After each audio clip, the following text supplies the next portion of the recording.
ക്രിസ്തുയേശുവിൻ്റെ നിസ്തുല നാമത്തിൽ ഏവർക്കും സ്നേഹവന്ദനം. ഇന്നത്തെ നമ്മുടെ ധ്യാനത്തിനായി യോഹന്നാൻ 19 അധ്യായത്തിൻ്റെ 40 വാക്യം. യോഹന്നാൻ 19:40. അവർ യേശുവിൻ്റെ ശരീരം എടുത്തു. യഹൂദന്മാർ ശവമടക്കുന്ന മര്യാദ പ്രകാരം അതിനെ സുഗന്ധവർഗത്തോടുകൂടെ ശീല പൊതിഞ്ഞ് കെട്ടി. ഖബറിൻ്റെ സന്ദേശം 19 അധ്യായത്തിൻ്റെ 38 മുതൽ 42 വരെയുള്ള വാക്യങ്ങളിൽ യോഹന്നാൻ അവതരിപ്പിക്കുന്നുണ്ട്. യേശുവിൻ്റെ ക്രൂശുമരണവും ഖബറടക്കവും ചരിത്ര സംഭവങ്ങളായി ആദിമ സഭാപിതാക്കന്മാർ അവരുടെ വിശ്വാസ സംഹിതകൾക്ക് ക്രോഡീകരണം നൽകി തലമുറകൾക്ക് കൈമാറിയ നിഖ്യ വിശ്വാസ പ്രമാണത്തിൽ പൊന്തിയോസ് പിലാത്തോസിന്റെ നാളുകളിൽ മരിച്ച് അടക്കപ്പെട്ട് 3-ാം ദിനത്തിൽ ഉയിർത്തെഴുന്നേറ്റ കർത്താവിനെ കുറിച്ച് പ്രഖ്യാപനം നടത്തുന്നു. അടക്കപ്പെട്ടു എന്നതിന് വലിയ പ്രാധാന്യമുണ്ട്. ഇന്ന് നമ്മൾ വായിക്കുന്ന ഈ വേദഭാഗം യേശുവിൻ്റെ ഖബറടക്കത്തെ പറ്റിയാണ്. അതിൽ ഒന്നാമത് അരിമഥ്യയിലെ യോസഫും നിക്കോദിമോസും യേശുവിൻ്റെ രഹസ്യ ശിഷ്യന്മാരായിരുന്നു. അവരിപ്പോൾ യേശുവിൻ്റെ മാർഗത്തെ പിന്തുണയ്ക്കുന്നതിന് പരസ്യമായി രംഗപ്രവേശനം ചെയ്തിരിക്കുന്നു. മറ്റ് യഹൂദ നേതാക്കളെ ഭയന്ന് യേശുവിലുള്ള തങ്ങളുടെ വിശ്വാസത്തെ പരസ്യമാക്കാതിരുന്ന യഹൂദ നേതാക്കളിൽപ്പെട്ടവരായിരുന്നു അവർ. യോസഫും നിക്കോദിമോസും യേശുവിൻ്റെ ക്രൂശ് മരണത്തിൻ്റെ പ്രഭാവത്താൽ അവരുടെ രഹസ്യത്തിലുള്ള പിന്തുണ മാറ്റി പരസ്യമായ പിന്തുണ നൽകുന്നു. ശക്തീകരിക്കുന്ന ദൈവാത്മാവിൻ്റെ പ്രഭാവം യേശുവിൻ്റെ മഹത്വീകരണത്തിലൂടെയാണ് സംഭവിക്കുന്നത്.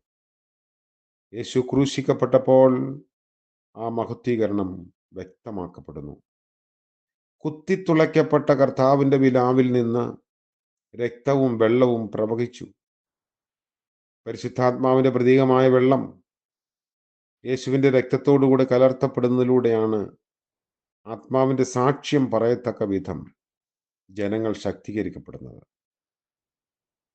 യേശുവിൻ്റെ ശരീരത്തിൽ കൂടെയുമാണ് പരിശുദ്ധാത്മ പ്രവാഹം സംഭവിക്കുന്നത്. 2. അരിമഥ്യയിലെ യോസഫും നിക്കോദിമോസും ചേർന്ന് യേശുവിന് നൽകിയത് രാജകീയമായ ഒരു ഖബറടക്കമായിരുന്നു. സാധാരണഗതിയിൽ ക്രൂശിതർക്കൊന്നും ശരിയായ സംസ്കാരങ്ങൾ ലഭിച്ചിരുന്നില്ല. എന്നാൽ യോസഫിന്റെ സ്വാധീനത്താൽ യേശുവിന് മാന്യമായത് എന്നു മാത്രമല്ല തികച്ചും രാജകീയമെന്ന് വിശേഷിപ്പിക്കാവുന്ന സംസ്കാരം ലഭിച്ചു. അതിന് ഗവർണർ സമ്മതം നൽകി. തൻ്റെ കല്ലറ ജോസഫ് യേശുവിന് നൽകി. മൃതശരീരത്തിൽ ലേപനം ചെയ്യാനുള്ള സുഗന്ധദ്രവ്യങ്ങൾ നൽകിയത് നിക്കോദിമോസാണ്. മൂറും അകിലും മിസ്രയീമ്യരുടെ മൃതശരീരങ്ങൾ പൊതിഞ്ഞു വയ്ക്കുന്ന സുഗന്ധദ്രവ്യങ്ങളായിരുന്നു. ഈ സുഗന്ധദ്രവ്യങ്ങൾ കൊണ്ട് ലേപനം ചെയ്ത ശീലകൾ കൊണ്ടാണ് യേശുവിൻ്റെ ശരീരം പൊതിഞ്ഞത്. അത് യഹൂദ മര്യാദ പ്രകാരമുള്ള ശവസംസ്കാര രീതിയായിരുന്നു. യേശുവിൻ്റെ സംസ്കാരത്തിന് ഉപയോഗിച്ച സുഗന്ധദ്രവ്യങ്ങളുടെ അളവ് വളരെ കൂടുതലായിരുന്നു. രാജാക്കന്മാരുടെ ശവസംസ്കാരത്തിന് മാത്രമേ അത്രയും അളവ് സുഗന്ധദ്രവ്യങ്ങൾ സാധാരണയായി ഉപയോഗിച്ചിരുന്നുള്ളൂ. അവൻ്റെ മരണത്തിൽ അവൻ സമ്പന്നന്മാരോട് കൂടെ ആയിരുന്നു എന്ന യെശയ്യാവിൻ്റെ പ്രവചനം ഇവിടെ നിവൃത്തിയായി. 53 അധ്യായം 9 വാക്യം. യേശു യഹൂദരുടെ രാജാവ് എന്ന് കുരിശിന് മുകളിൽ പരിഹാസപൂർവ്വം എഴുതി വച്ചതിനെ അക്ഷരാർത്ഥത്തിൽ ഹൃദയപൂർവ്വം സത്യസന്ധമായി ചിലർ ഏറ്റെടുക്കുന്നതാണ് നമ്മൾ കാണുന്നത്. 3. യേശുവിൻ്റെ ജഡധാരണത്തിൻ്റെ മർമ്മങ്ങൾ പൂർണ്ണമായും സ്ഥാപിച്ചെടുക്കുന്നതിനാണ് യോഹന്നാൻ ഈ ഭാഗത്ത് ശ്രമിക്കുന്നത്. മനുഷ്യജീവിതവുമായി ബന്ധപ്പെട്ട മരണവും ശവസംസ്കാരവും ഉൾപ്പെടെയുള്ള സകലവും യേശുവും അനുഭവിച്ചിരിക്കുന്നു. മരണത്തിൻ്റെ ഇരുട്ടറയിലേക്ക് യേശു പ്രവേശിച്ച് പുനരുത്ഥാന വെളിച്ചം നൽകി തന്നിരിക്കുന്നു. ജോസഫും നിക്കോദിമോസും യേശുവിൻ്റെ മരണത്തിലൂടെ തുറന്ന സാക്ഷ്യത്തിന് ശക്തരായെങ്കിൽ തൻ്റെ പരിശുദ്ധാത്മാവിൻ്റെ സഹായത്താൽ ലജ്ജിക്കാത്ത സാക്ഷികളായി തീരാൻ സകലരെയും കർത്താവ് ക്ഷണിക്കുന്നു. മരണത്തിൻ്റെ അന്ധകാര നിബിഡമായ താഴ്വരകളിലേക്കും യേശു തമ്പുരാൻ നമ്മോടൊപ്പം യാത്ര ചെയ്യുന്നവനാണ്. മരണത്തിൻ്റെ ഇരുണ്ട ഗർത്തങ്ങളിൽ നിന്നും ഉയിർത്തെഴുന്നേൽപ്പിൻ്റെ പ്രകാശ ഭൂമികയിലേക്ക് യേശുവിനോടൊപ്പം യാത്ര ചെയ്യാൻ വിശ്വാസിക്ക് കഴിയുന്നു എന്നതാണ് ശക്തമായ സാക്ഷ്യത്തിൻ്റെ അടിത്തറ. ആ ഒരു ബലം ദൈവം പരിശുദ്ധാത്മാവിലൂടെ നമുക്ക് നൽകട്ടെ. അതിനുവേണ്ടി പ്രാർത്ഥിക്കാം.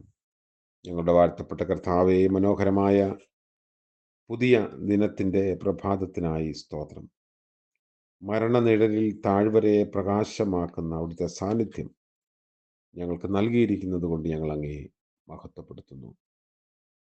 ഇന്ന് പകൽക്കാല ജീവിതത്തിൽ അവിടുത്തെ കൃപയിൽ ജീവിപ്പാൻ കർത്താവേ,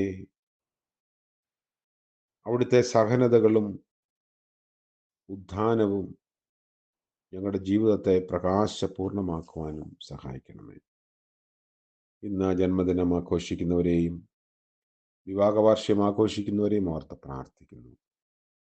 പുത്തൻ അനുഭവങ്ങളിലൂടെ കർത്താവിൻ്റെ കരുണ അനുഭവിച്ച് ജീവിപ്പാൻ സകലരെയും ശക്തരാക്കണമേ.